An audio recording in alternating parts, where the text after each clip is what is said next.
हटाओ, नहीं चाहिए। बोलो किरण, बोलो। సో అప్లయన్స్ కూడా సైడ్ వాళ్ళ గురించి మాట్లాడదు ఇక్కడ అంటున్నారు. సో మనం శత్రువు ఎవరు అంటే ఈ టీబీబీ టీమ్ బిల్డింగ్ బోనస్ని అచీవ్ చేసుకోవాలి, లేకపోతే నేను ఎల్ఓబిజీ తీసుకోవాలి, ఈ చిన్న చిన్న పాయింట్స్ ఏవైతే ఉన్నాయో అదే మనకు పెద్ద శత్రువు అయిపోయినాయి. ఇప్పుడు నేను సైడ్ వాళ్ళు కంప్లీట్ చేసుకుంటా, ఇదే టార్గెట్ అయిపోయింది. ఎందుకు అంటే మనం మెయింటెనెన్స్లో ఉన్నాము, అది అయిపోతే నాకు వచ్చేస్తుంది అంతే. గ్రోత్ గురించి ఆలోచన చేస్తలేము, ఇది ఎట్లా పెరగాలి, ఇది దాటిపోవాలి అది ఆలోచిస్తలేము. గ్రోత్ మైండ్ సెట్ పోయి మెయింటెనెన్స్ మైండ్ సెట్ వచ్చేసింది.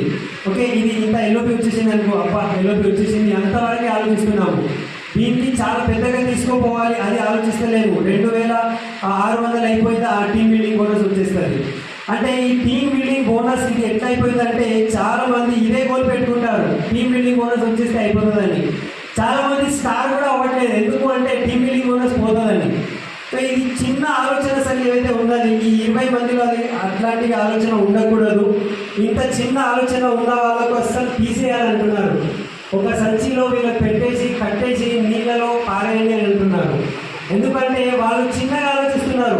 సో పెద్దగా ఆలోచన పెట్టుకునే వాళ్ళు మనకు కావాలి, పెద్దగా ఆలోచన చేసి మనం పెద్దగా అచీవ్ చేయాలి. ఓకే, 16 లక్షలు క్వాలిఫై కావాలి, 10 లక్షల ఇన్కమ్ కావాలి, ఇట్లాంటివి టార్గెట్ ఉన్న వాళ్ళతో పని చేయాలి. మీరు 20 మంది కూడా అట్లాంటి ఆలోచన